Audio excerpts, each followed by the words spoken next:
کے لیے گھر سے نکل پڑتے ہیں اور اس انداز سے تلوار حمائل کیے ہوئے آگے بڑھ رہے ہیں. نعیم بن عبداللہ آگے سے آ رہے تھے، آنکھوں میں اترا ہوا نشہ دیکھا، کہانی سمجھ گئے. یہ بھی مسلمان ہو گئے تھے لیکن ابھی ایمان ظاہر نہیں کیا. کہا عمر کدھر کے ارادے ہیں؟ کہا بانی اسلام کا چراغ بجھانے جا رہا ہوں، یہ روز روز کی کہانی ختم کرنے جا رہا ہوں. آج حمزہ ایمان لائے ہیں، کل کوئی اور آ جائے گا، پھر اس تحریک کو روکنا مشکل ہو جائے گا. نعیم بن عبداللہ مسکرا کے بولے گھر کی خبر لی ہے؟ کہا کیا ہوا میرے گھر کو؟ کہا تمہاری بہن فاطمہ بھی اس محمد کی غلام بن گئی ہے، تمہارا بہنوئی سعید بن زید بھی اس کا نوکر بن گیا ہے. بس بپھر گئے.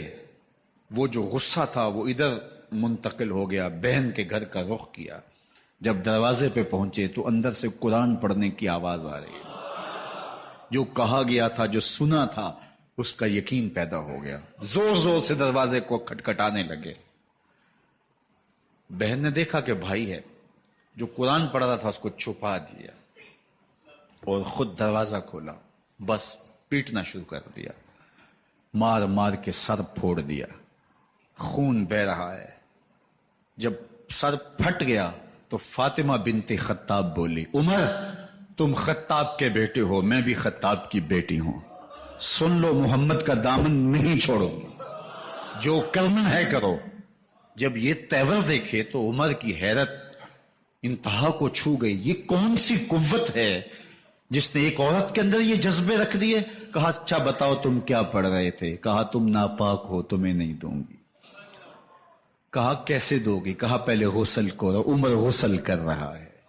سودا لینے کے لیے بازار گئے، ہاتھ اس کے بکے جس کے خریدار گئے. عمر غسل کر رہے ہیں. غسل کر کے باہر آئے تو بہن قرآن لے آئی. وہ کھجور کی چھالیں، وہ چمڑے کے اوپر لکھا ہوا قرآن سامنے رکھ دیا. عمر پڑھ رہے ہیں طٰہٰ ما انزلنا علیک القرآن لتشقیٰ. اے 14ویں کے چاند محبوب، قرآن اس لیے نازل تو نہیں کیا تھا کہ تم مشقت میں پڑ جائے. محبوب رحمت کے دروازے کھل رہے ہیں، کرم نوازیاں ہونے والی ہیں. عمر پڑھتے گئے، آنکھوں کے بندن ٹوٹ گئے، آنسو آنے لگے، ٹپ ٹپ آنسو گرنے لگے. عمر رو رہے ہیں، بدن کانپ رہا ہے. آئے کس ارادے سے تھے، اب حالت کیا ہوئی جا رہی ہے. اپنی بہن سے کہا، بہنوئی سے کہا جس در کے تم غلام ہوئے ہو کبھی میں بھی اس در کا غلام نہیں ہو سکتا؟ عمر کی کہیں عمر نہ برباد ہو جائے، مجھے اس چوکھٹ پہ لے چلو. کہا چلو ہم اس دہلیز پہ لے چلتے ہیں. تلوار اسی طرح حمائل کی ہوئی ہے، حضور دار ارقم میں ہے. یہ اسلام کی پہلی درس گاہ ہے، حضرت ارقم کا گھر. مسلمانوں کی تعداد بہت تھوڑی، یہاں چھپ کر کے دین سیکھتے ہیں. حضور بھی وہاں تشریف فرما تھے، باقی اصحاب بھی وہاں تشریف فرما تھے، حضرت میرے حمزہ بھی وہاں تھے. دروازے کی درزوں سے دیکھا کہ عمر آ رہے ہیں، تلوار بھی حمائل کی ہوئی. صحابہ نے کہا عمر آ رہے ہیں. امیر حمزہ نے کہا کوئی پرواہ نہیں، آنے دو. اچھا ارادہ ہوا تو خوش آمدید کہیں گے، ارادہ اچھا نہ ہوا اس کی تلوار سے گردن کاٹوں گا. اللہ اکبر. جب دروازہ کھولا تو دو صحابہ نے بازوں سے پکڑ لیا، کندھوں سے. حضور نے فرمایا کندھے چھوڑ دو. کندھے چھوڑ دیے گئے. آقا کریم علیہ الصلوۃ والسلام نے ان کے گلے کے اندر جو کپڑا تھا اس کو پکڑ کے جھٹکا دیا، اسلم عمر، عمر اسلام لاؤ.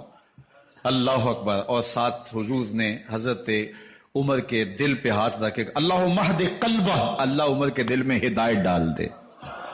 بس یہ جملہ کہنے کی دیر تھی اور حضور کا ہاتھ پھیرنے کی دیر تھی، اندر سے کفر دھلتا چلا گیا.